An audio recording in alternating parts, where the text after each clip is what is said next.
Welcome to Built for This, the podcast where real estate meets real life skills. Hosted by Andrea Lane and Alyssa Bicar, each episode features investors turning their unique edge into long-term rental success. Hey, welcome to the Built for This podcast. I am your co-host, Alyssa Bicar, here with the fearless real estate investor, my partner in crime, Andrea Lane. We bring you real conversations with real estate investors that are out there doing business in today's environment. Andrea, who do we have for him today? So thank you so much. We have Ewka Kawecki. I hope I got that right. You got it right. Good. Ewka invests in Indiana and Illinois. She has 14 units, and she is in the process of completing her conversion from long-term rentals to corporate rentals. Is that right, Ewka? Yes, you got it right. Great. So why did you get into real estate? This is my favorite question because I'm nosy. Why? Well, I'm sure most of the investor answer same way. I want to build my wealth, generation wealth, not only for me, but for my kids and maybe for my grandkids as well. Great. And what do you love most about real estate? Some people get in and decide they don't like it. What do you love about it? Because you clearly are in it for a while. I do love each aspect, like from buying to rehabbing to lease to maintain. I completely love everything about real estate. And the most part, I love cash flow, of course. Yeah. Well, that's always the best thing, right? Money makes it more fun. Money talk, right? Yeah. So tell me a little bit about where you came from and how your past jobs or careers helped build your network and your real estate.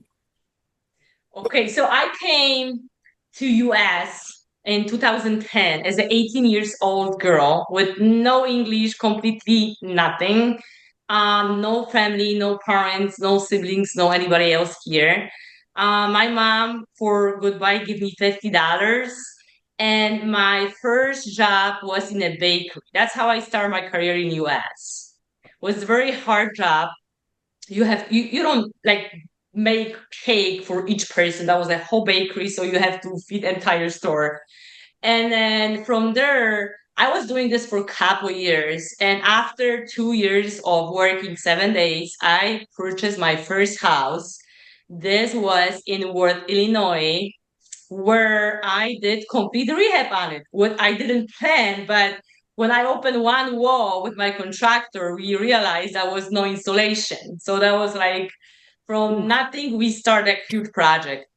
And from there, I was living in this place for 4 years, and I come across book. Of course, I'm sure a lot of investors know these books as well. Robert Kiyosaki and Rich Dad Poor Dad. Okay, and that's where my real estate career really started. I took the money. I do the cash out refinance. So I took the money from my house to purchase another house in Valparaiso, Indiana.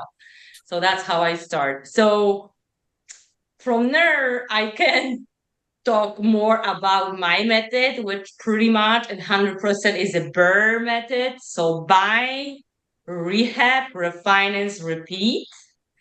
But instead renting for long-term tenants, I structure top team property business as I am hosting corporate tenant. I said hosting because corporate rental is kind of like between the long term and short term. So I am like introducing myself as a host, not the landlord anymore. Ah, and I love what you said about like, hey, I came here with $50 to my name. I did what I had to do day in, day out for a really long time, bought a house, and then that house helped me to launch into the rest of my portfolio. So currently, like fast forward, you've got 14 doors between single family homes and duplexes. And I love that you're changing the name, like how you're showing up as a host of these properties.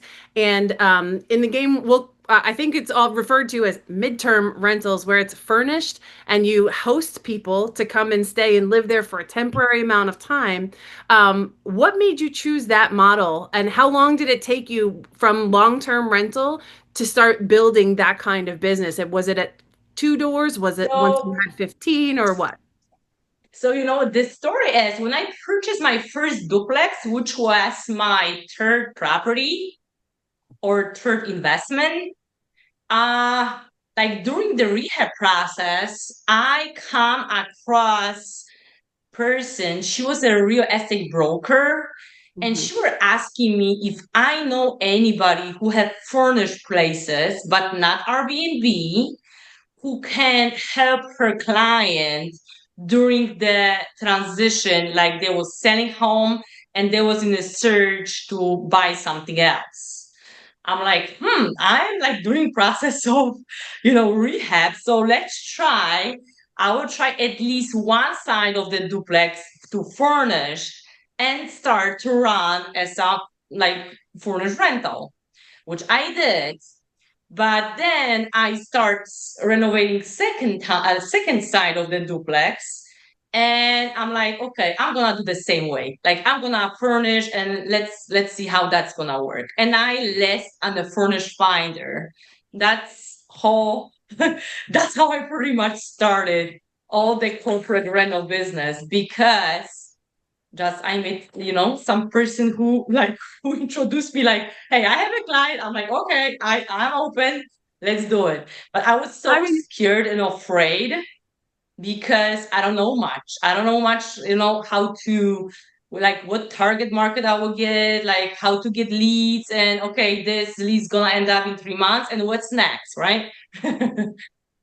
what I love, what I'm hearing, and I'm going to pass the mic over to Andrea here in just a sec, is that you took action, got in motion, found someone who had a need, and we're like, yeah, okay, we make plans, God laughs, and then we get to be in service, right? So I love that you were there doing your thing and creating rental spaces, and somebody said, hey, I have a need, can you help? And that launched the rest of your business model from there. I mean, Andrea, I know you've been in the business 40 years.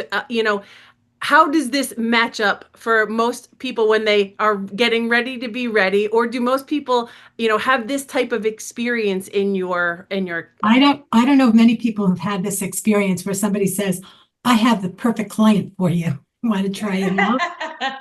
I would love to have that had that happen to me early in my career. But I think it's great that you were able to not only do it once, but find it repeatable and find the right tenants for your apartments and keep them fully rented, which is amazing. And I out mean, of the that's how I started, and I think that was the great lesson. I got so many experience for like this couple months, and like every each guest, it was like different experience. Like for next property I purchased, I learned more about their expectations, what they're looking for, and that's how I did pretty much. It's really neat. When you say corporate clients, as in corporate America, as in nurses, as in what kind of So, business? uh corporate clients means I have a lot of Amazon contractors as right now. We got so much going on with the Amazon distribution center is getting built in Indiana. I have a lot of like NIPSCO contractors. So like big corporation clients, employees, or sometimes I said clients because there's like, they have different mm, needs and stuff for such a housing. People don't like to stay in a hotel room. There is a lot of people traveling with their dog, with So their we any usually, pets. I'm sorry, well, usually when I ask, what's your unfair advantage? But I'm going to ask you a different way. You have this, how do you get your clients? I know the first one came to you through your realtor, but how do you advertise specifically for corporate clients?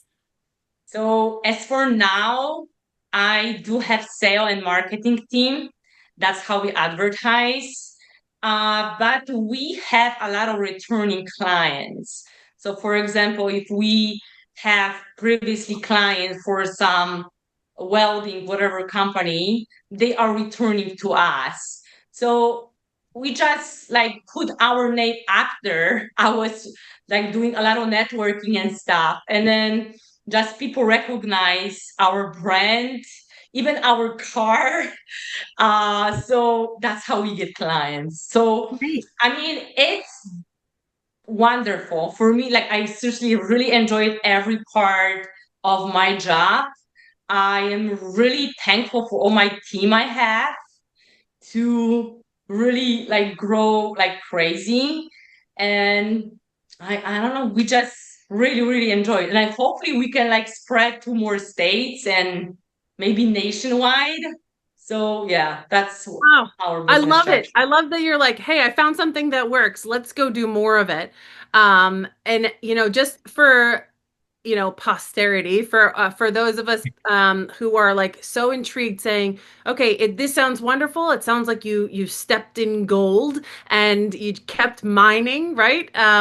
What has been one of your biggest challenges or struggles lately in the real estate industry at large, or specifically in your business model? So I think employees, the right employees who wants to work, who is really passionate as I am about job I'm doing. But as for now, I'm not on a wood that I have perfect team with marketing, with sale. I have my own construction crew because we buying fixer uppers only. Yeah. As I mentioned, BRRRR method, so it makes sense for us to get more capital when property needs some rehab. Yeah. So I have my own construction crew, and I have people who are like their job is all the furnishing and stuff. And like I said, there's not pretty much struggle. I mean, when you run your numbers right, when you predict, I can say predict because like not everybody's can predict the numbers with all the rehab costs. Sometimes anything can happen and it's extra costs, so you always have to leave the gap for when you estimate rehab costs. But everything else is like, I don't know, like every day is a surprise, but there is not like hard part. I mean, I always have plan B and C for everything. I'm not sure if I'm doing right or not, but my plan B is a short-term rental. I can run Airbnb on it as well, Hmm. but I always run my numbers based on a long-term rental.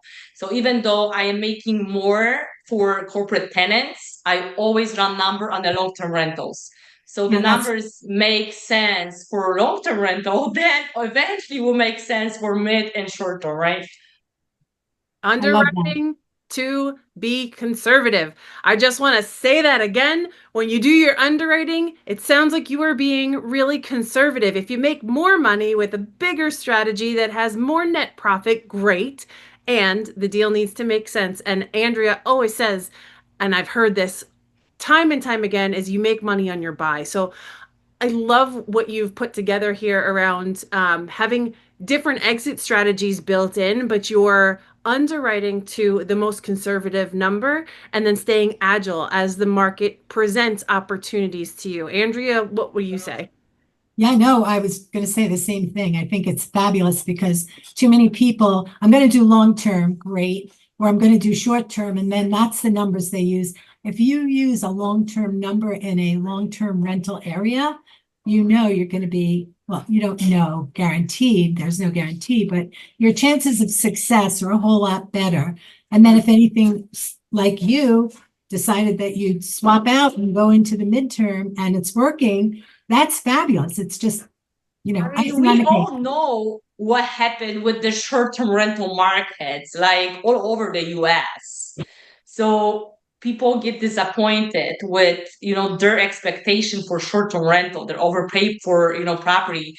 And you cannot predict pretty much what your vacancy will be because the market change, it transition a lot. So for the long term, Like it's easier, first of all. And then, like I said, if it's cash flowing for long-term rental, I always get to cash flow for long-term rental. I cannot be even, it can be like even $1 less has to be positive cash flow from it. Then absolutely will make sense for anything else. I say that all the time. You need to make $1 on a rental because in 10 years, you've made so much money and so much appreciation. It's crazy. So yeah, that's great. I love it. Yeah. I have one more question for you, pertaining to like how you go about building your expertise or staying sharp in the marketplace. Who do you surround yourself with to stay current or to kind of keep your pulse on the market conditions and, how do you stay informed? So what I will say, and an advice I always give to my siblings, even though they in Poland on the other side of the seas, but I always tell them, it doesn't matter what you know, it doesn't matter how much you have, it matters with whom you are going. So you have to surround yourself with people who are higher than you. I am the person who I am never jealous. I always wish each one well. And I am the one who will push you further because when I push you further, I am like right behind you. So that's my strategy. And then I am surrounding myself with a lot of investors, a lot of business people. I really enjoy Rotary Club here in Valparaiso. I do Chamber of Commerce. I do a lot of network events. I was one of the finalists in Influential Woman. I'm sure that's how I get in touch with you guys. I am very social. I like to meet new people. I like to learn more. And I'm always open for more knowledge. There is some like project I will say or some question when I go like see the property. I always have my construction crew with me, but I like to get advices for like more knowledgeable male investors who know what can happen with septic or like what's going on with the well system. It's so surround yourself with people who are already there. Okay, Where you want to be. That's exactly 100%. I love that. I say that to people all the time. You want to be with the people who are where you want to be, not where you're at today. Not that you don't need the people where you're at, but the people who are going to help you grow are the one step above. That's absolutely. But it's important to know that you need to bring some value for those people too. You cannot only take it from them, right? Because that's not gonna be fair. You have to give something in order to receive too, right? 100%. So there is some aspect of real estate or like material part or like off market deals part where I can help it, but there is something I can, get some help from them as well. So Right on. Right. Oh, I love this. So who you hang around and try to find people who have been where you want to go and make sure you're bringing the value. Don't be an ask hole where you're always asking for things from people. Be willing absolutely. to give generously and abundantly. And I think that's what makes a really big difference in creating a sphere of influence around you, but also partnerships and people who can help you along the way that you can be of service to and help. So 100%. Give first is the motto that I've always lived by. And, people need things. I'm happy to share. I'm happy to help you out. Absolutely. Just, all about give first. And I've always been paid back in every area of my life. The more I give, the more I get. And it's not always from the same people. And that's fine. So, But yeah. like, a lot of people are too shy to even like meet new people. They will think, oh my God, he's not in real estate. I'm not gonna talk to him. I mean, he might have a grandma or a cousin who have distressed property, and boom, I have connection. I have my next deal. So you never know. Yeah. So you have to be open to meet new people, to talk to people, right? I always like laugh like when I talk to like strangers on gas station. I got like third real deal in a row talking to people on gas station. Okay, so it works.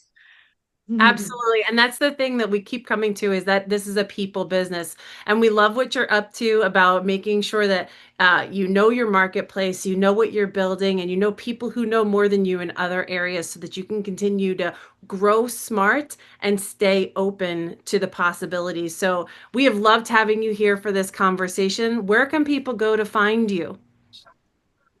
So they can find me on tapteamproperties.net. That's our website. Uh, Ewka Kawecki, that's my Facebook and Instagram. I am always helpful. If you guys have any question in research, I do. Sometimes I have a list of property when I run numbers and helping people, like if the deal makes sense. I am like very helpful. Of course, I'm not willing to take anything from you guys back, but who knows? Maybe one day I will need your help, right? Well, So that's part of the reason why we do this. We love to meet interesting people from all over the country who are involved in real estate because we're a very unique breed. We are geeks for the real estate. We have minds for business, and I'm so glad you shared your story with us because it shows us your grit, your dedication, and also your big heart for making connections and being valuable. Thank you right, so what much. I would say, real estate is absolutely amazing wealth generation build you can ever have. And the opportunity we have those days, it's just amazing. It's you just need to go there, reach out to people. It's not happening overnight. Yes, of course, it's nothing happen overnight, but be patient, run the numbers correctly, and everything will be all right. Andrea's shaking her head. She's like, yes, absolutely. The numbers don't lie. Just like Shakira's hips don't lie, real estate, the numbers don't lie. Thank you Of so course. much for being Thank here you. for the Built for This podcast. If you are listening on our streaming platforms, don't go away. We have another amazing guest lined up for you right after this. This wraps another episode of Built for This. If you're a real estate investor with a unique edge, apply to join us at builtforthisshow.com/guest.